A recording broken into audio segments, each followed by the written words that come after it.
Jangan dimasukin semua, setengahnya aja, kata Bu Haja Sulis kepada Jalu ketika ia diminta tolong memasukkan telur ke dalam kulkas. Setengahnya dimasukin ke kulkas, setengahnya lagi dimasak buat sarapan, begitu katanya.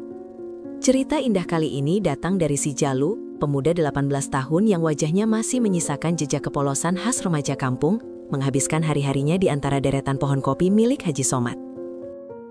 Rumah utama Haji Somad adalah sebuah istana tropis, berkilauan di bawah matahari, sebuah simbol kemakmuran yang dibangun dari pahitnya biji kopi. Tetapi di balik gerbang tinggi itu, tersembunyi kesunyian yang mencekik. Haji Somad, sang juragan kopi yang disegani dan kaya raya, adalah pria berumur yang jiwanya rapuh oleh satu kenyataan pahit yang tak terhindarkan. Jadi dokter telah menjatuhkan vonis bahwa ia mandul, sebuah fakta yang membayang-bayangi pernikahan keduanya dengan Haja Sulis. Istri mudanya yang cantik jelita, vonis tidak akan punya keturunan itu seakan merampas impiannya untuk mendengar tawa dan tangis anak kandung di lorong-lorong megah rumahnya. Lalu kemudian datanglah si Jalu, yang tugasnya adalah membersihkan kolam renang dan merapikan perdu mawar. Ya kurang lebih dia jadi tukang kebun gitu. Jalu sering menjadi saksi bisu kesedihan yang tersirat di mata sang juragan, sebuah kesedihan yang memicu empati asing di hatinya yang masih polos. Dan tanpa ia sadari bahwa takdir akan segera menyeretnya masuk ke dalam labirin emosi yang jauh lebih gelap dan rumit. Haja Sulis, permata yang dipinang dari keluarga terpandang namun sederhana, kini hidup dalam sangkar emas kemewahan. Ia baru menginjak usia 25, kecantikannya yang bak rembulan malam sering membuat Jalu tanpa sadar menahan napas saat Sulis melintas di beranda. Sejak pertama kali datang ke tempat itu, Jalu langsung terpana dengan keindahan yang dipancarkan Haja Sulis. Namun sayang ia sadar bidadari itu adalah istri orang, istri juragannya, sehingga tidak mungkin ia miliki. Meski begitu, Jalu mbak sial-sial amat kalau cintanya bertepuk sebelah tangan, sebab di lain sisi, Sulis yang cantik jelita kerap menghiburnya di sela-sela pekerjaannya. Jalu, kebunku cangkul ya, udah lama gak pernah dirawat, tapi pakai cangkulmu ya, cangkul bapak itu, kalau kata orang Jawa, ketul istilahnya. Perintah Haja Sulis. Sambil terbata-bata, Jalu menjawab singkat, baik bu. Perintah itu terdengar biasa saja. Namun gelagat Bu Haji seolah melukiskan perintah lain yang punya maksud tersembunyi. Bukan cuma sekali ini saja, Bu Haji juga pernah menyuruh Jalu yang bikin otaknya traveling. Buruan masukin burungnya, keburu bapak pulang, kata Bu Haji sambil tertawa. Memang tugasku selain merawat kebun adalah merawat burung-burung kicau mania kesayangan Pak Somad. Namun, ada satu kejadian yang bikin Jalu merasa betah tinggal di sana adalah ketika suatu malam, Pak Somad pergi keluar kota. Jalu merasa jadi petugas keamanan karena harus memastikan rumah selalu aman dari segala kemungkinan yang buruk. Lalu kemudian, Jalu pergi ke ruang keluarga untuk mengecek apa yang sebenarnya terjadi. Sebab, malam itu dia mendengar suara-suara aneh yang mencurigakan. Dengan mengendap-endap, Jalu mengamati ruangan itu. Ternyata, televisi besar di sana menyala. Dia terkesiap melihat apa yang sedang ditayangkan di layar itu. Dan ya, kesenian kuda lumping dari negeri Sakura terpampang jelas sedang ditonton Bu Hajah. Dari kejauhan, Jalu memperhatikannya karena takut kalau Bu Hajah tahu. Tapi sial, dia malah menyenggol gelas sehingga jatuh dan bikin Bu Hajah kaget. Jalu, ngapain kamu di situ? Kata Bu Hajah terkejut dengan nada tinggi. Jalu pun terbata-bata dan menjawab, Anu bu, cuma pastiin keamanan aja, kirain ada apa-apa.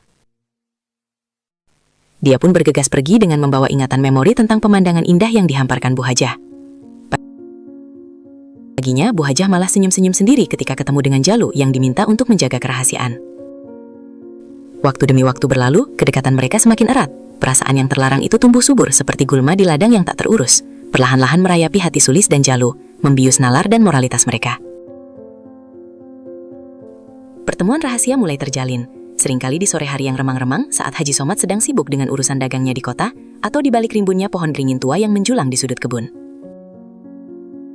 Bisikan-bisikan pertama mereka, yang mulanya hanya berupa curahan hati tentang kesepian yang menghimpit, dengan cepat berubah menjadi pengakuan cinta yang mendebarkan dan penuh resiko. Sulis menemukan pelabuhan emosional pada Jalu. Ia menemukan kembali semangat dan dorongan yang telah lama mati di bawah atap pernikahannya yang megah tapi dingin. Jalu di sisi lain merasa dihargai dan dicintai oleh sosok yang ia anggap tak terjangkau itu. Semakin dekat mereka berdua, benih-benih akan merajut cerita indah semakin tak terhindarkan. Malam-malam yang gelap dan senyap di bawah naungan pohon kopi, menjadi saksi bisu perselingkuhan yang dilakukan dengan hati-hati. Di tengah aroma tanah basah dan pahitnya biji kopi, Jalu dan Sulis mengadakan sidang besar untuk pertama kalinya. Keduanya sepakat untuk memanaskan mesin kendaraan karena Haji Somad tidak mungkin bisa melakukannya. Haja Sulis berpesan pada Jalu bahwa tukang kebunnya itu punya tugas baru. Dia harus membersihkan kebun, merawat tanaman, merawat burung kicau mania milik Pak Somad, dan sekarang ditambah merawat sangkar milik Bu Sulis. Awalnya, Jalu tak tahu harus bagaimana. Namun Bu Haji menjelaskan bahwa Jalu tidak perlu merawat sangkarnya terlalu ribet. Yang penting, sangkar itu tidak dibiarkan sia-sia. Dan suatu malam, saat Haji Somad pergi tahlilan, Bu Haji mengirim pesan WhatsApp pada Jalu. "Buruan kamu kesini, sangkar ibu harus segera dirawat," kata Bu Sulis. Tanpa pikir panjang, tanpa menjawab pesan itu, Jalu langsung bergegas menuju ruang belakang rumah, tempat di mana sangkar itu akan diperlihatkan oleh Bu Sulis. Setibanya di sana, Bu Sulis sudah siap dengan sangkarnya yang ternyata sudah dibersihkan dari lumut-lumut hitamnya. Bisa dibilang sangkar itu sudah siap untuk dipakai kembali. Dan Jalu, yang berjalan mengendap-endap sambil menahan napas, mendekati sangkar itu. Dia memperhatikannya dengan seksama tanpa berkedip. Sambil menelan ludah, Jalu tahu betul kalau sangkar itu memang sudah lama tidak dimanfaatkan dengan baik. Jalu perlahan namun pasti mulai menyirami sangkar itu dengan letupan-letupan energi cinta dari dalam dirinya. Bu Sulis turut membantu Jalu untuk melancarkan prosesi rapat kicau mania itu.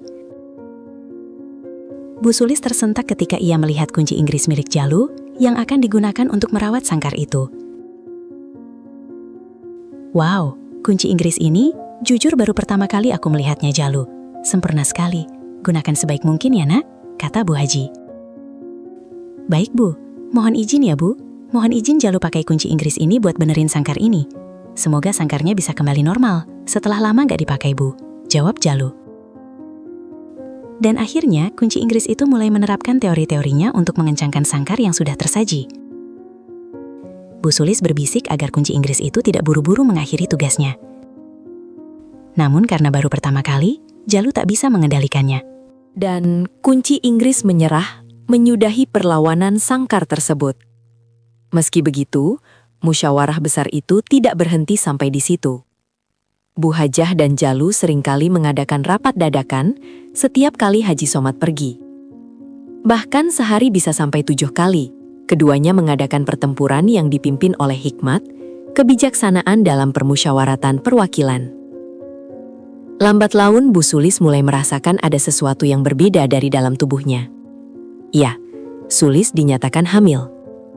Kabar gembira akan kehamilannya itu segera ia sampaikan kepada Haji Somad. Dan reaksi sang juragan kopi sungguh di luar dugaan. Haji Somad yang biasanya tenang dan terstruktur, tiba-tiba menjadi rapuh. Awalnya ia ragu, gak yakin. Matanya dipenuhi keraguan yang menyakitkan, mengingat vonis dokter yang tak terhindarkan bertahun-tahun lalu. Namun, saat Sulis menunjukkan bukti-bukti pemeriksaan dari klinik terkemuka, perlahan-lahan keraguan itu mencair, digantikan oleh gelombang emosi yang tak tertahankan. Ia memeluk Sulis dengan erat, sebuah pelukan yang penuh syukur dan penebusan, menyebut kehamilan ini sebagai mujizat dari langit, sebuah hadiah tak ternilai yang diberikan Tuhan sebagai ganti atas kesabaran dan keikhlasannya. Sementara itu, Jalu mengamati dari kejauhan. Hatinya terkoyak oleh ironi takdir yang menempatkannya sebagai ayah biologis yang tak diakui. Dalam luapan syukur yang tak terkira, Haji Somad memutuskan untuk menunaikan nazar besar-besaran. Dia meyakini ada keajaiban dari Sang Pencipta yang telah terjadi di rumah tangganya. Pertama, ia akan mengadakan santunan anak yatim piatu terbesar yang pernah diadakan di kabupaten, memberikan jaminan pendidikan bagi ratusan anak. Kedua, ia berjanji akan membangun sebuah musola megah di tanah miliknya, sebagai simbol ketakwaannya. Dan puncaknya, ia akan menggelar pesta perayaan kelahiran 7 hari 7 malam. Dia mengundang nama-nama top di dunia dangdut seperti Happy Asmara, Denny Cakman, hingga Guyon Wato. Menjanjikan tontonan dangdut akbar yang akan dikenang sepanjang masa. Hari kelahiran si Jabang Bayi pun tiba. Jalu menyaksikan Haji Somad yang memeluk Bintang, putranya, dengan mata berkaca-kaca.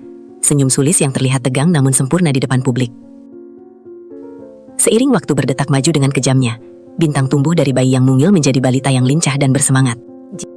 Jika awalnya fitur bayi sulit dibedakan, kini saat Bintang berusia 4 tahun, wajahnya mulai mengukir kemiripan yang mencolok dan tak terhindarkan dengan Jalu. Garis rahang yang tegas, bentuk mata yang menukik tajam, bahkan caranya tertawa, semua adalah salinan samar dari pemuda tukang kebun itu. Kemiripan itu, yang hanya dapat dilihat oleh mata yang mengenal betul, menjadi hantu yang menghantui Sulis setiap malam. Haji Somad, dengan cinta butanya, tidak melihat apa-apa selain keindahan anaknya. Namun Sulis tahu bahwa jika ada satu orang saja yang mulai curiga, seluruh istana kebahagiaan palsu ini akan runtuh, menyeretnya kembali ke dalam lumpur aib yang mematikan.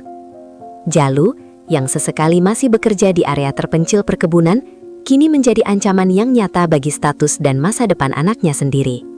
Hingga akhirnya, Sulis memanggil Jalu untuk pertemuan terakhir.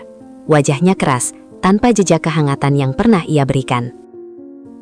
"Kau harus pergi, Jalu," ucap Sulis dengan suara yang nyaris tak terdengar, namun keputusannya setajam belati. Dengan mata berkaca-kaca, Jalu hanya menuntut satu hal, "Izinkan aku melihatnya sekali lagi, tanpa diketahui siapapun." Dan malam itu, Jalu berdiri di luar jendela kamar Bintang, mencium bau anaknya yang tidur nyenyak, mengucapkan selamat tinggal dalam keheningan. Sebelum akhirnya, ia berjalan menjauh, meninggalkan cinta, anaknya, dan semua kenangan pahit manis di belakangnya, menjadi ayah tak bernama yang dikubur hidup-hidup oleh kemewahan orang lain.